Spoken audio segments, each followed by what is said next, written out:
લે આવી ગયા તમે. લાવો લાવો, તમે ઘેરે આવો ને એટલે મને સ્વર્ગ જેવું લાગે. કીધું તો 4-5 અપ્સરા હું ઘરે લેતો આવું, મને સ્વર્ગ જેવું લાગે ને. સ્વર્ગમાં અપ્સરા જાતી હોય ને.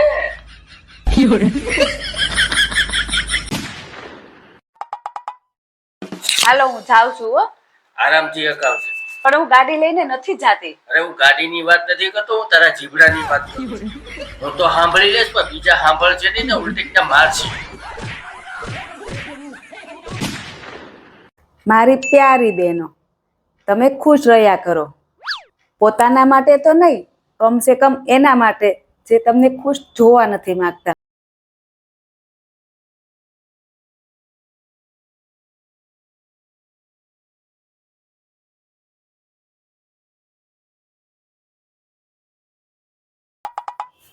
હાલે ટમેટા લઈ આવશો ને, ટમેટાનું સાંજે શાક બનાવજો, મારે ટમેટાનું શાક ખાવું છે.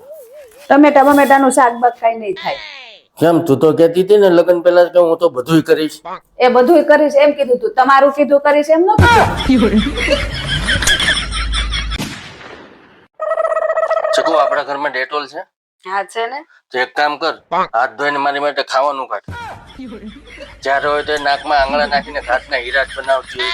ઓંડાને કેવી ખાંડ છે ને નાકમાં ખબર જ નથી પડતી. તમને કહું, હા, આપણી બેની પસંદગી એક હરખી છે નહીં? હું તંબુરો હરખી છે? મને તારી બેન ગમે છે, તને મારી બેન સેજે ગમે છે? પાછી કે આપણી બેની પસંદ એક હરખી છે. તમને કહું, હા, તમને ખબર છે મને બધા પ્રાણીનો અવાજ કાઢતા આવડે છે. હોય નહીં.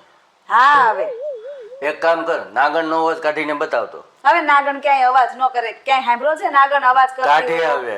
ક્યાંય નો અવાજ કરે નાગણ. હવે 26 વર્ષથી હું સાંભળું છું.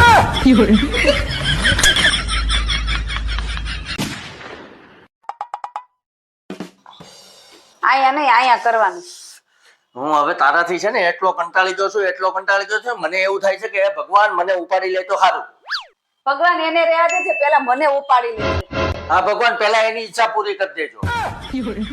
તો મને તો શાંતિ, હું શાંતિથી રહું અહીંયા. તમને કહું, હા. મને એક્ટિવા હકાવતા શીખવાડો ને. અરે એક તો બટકી છે તો 3 ફૂટની ને એમાં એક્ટિવા ક્યાં તું શીખવાની? તારા પગ તો આમતા નથી, પગ આમે છે. એમાં પગ આંબાની ક્યાં જરૂર તો ગાડી ઊભી કેવી રીતે રાખીશ તું? એ તો તમારે ન શીખવાડ્યું એટલે બધા બાના જ કાઢતા આવડે તમને પાછી કે જ્યારે મને હોય ત્યારે. એક્ટિવા શીખવાડો.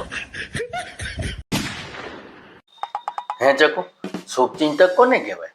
શુભચિંતક? હા, જે આપણું શુભ થતું જોઈ ન કે એને શુભચિંતક કહેવાય. અરે ડોબી, એને શુભચિંતક નો કહેવાય. શુભચિંતક જ કહેવાય. આપણું શુભ જોઈ ન હકે ને એટલે.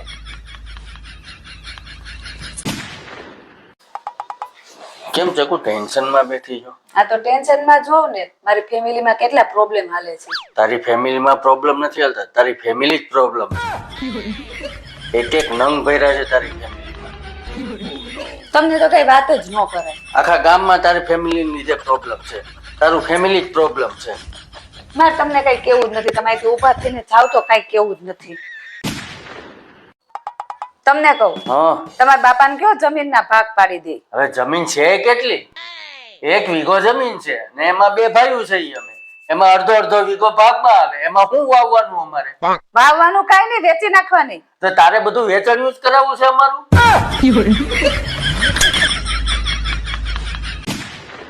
હે ચકુ, તું ખુશ ક્યારે હોય? હું જયારે મારા પિયર જાઉં ત્યારે. પિયર જવાની વાત નહીં કરતો. તો તું આ ઘરમાં ક્યારે ખુશ હોય એમ? જયારે તમારી મમ્મી પિયર જાય ત્યારે.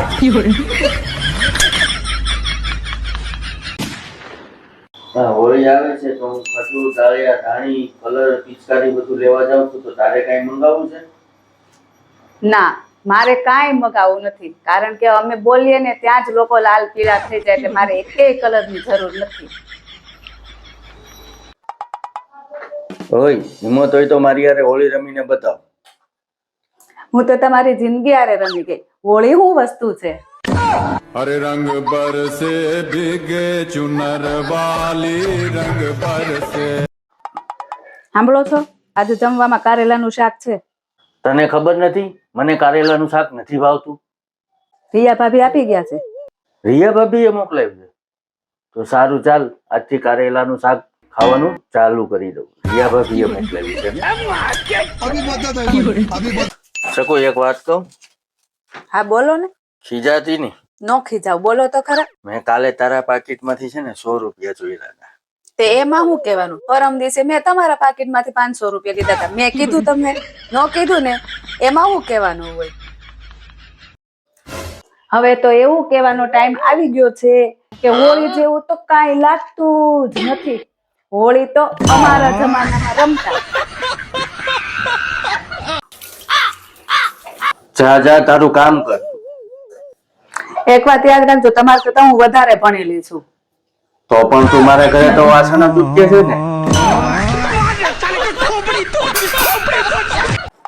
એક વાત કહું, બોલ ની.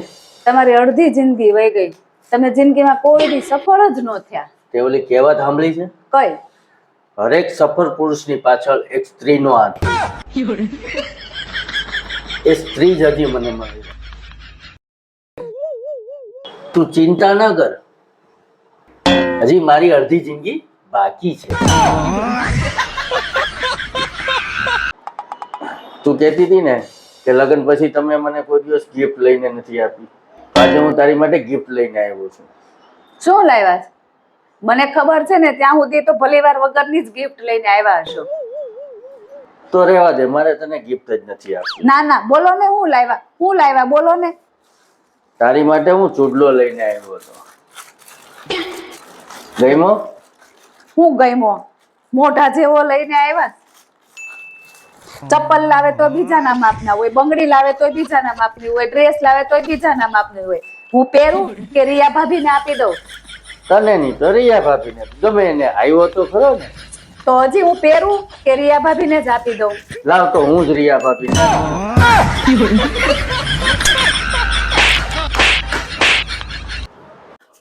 લોકો કહે છે કે મા બાપના ખરાબ કર્મોની સજા એના બાળકોને મળે. જરૂરી નથી, ક્યારેક તો એના જમાઈને મળે.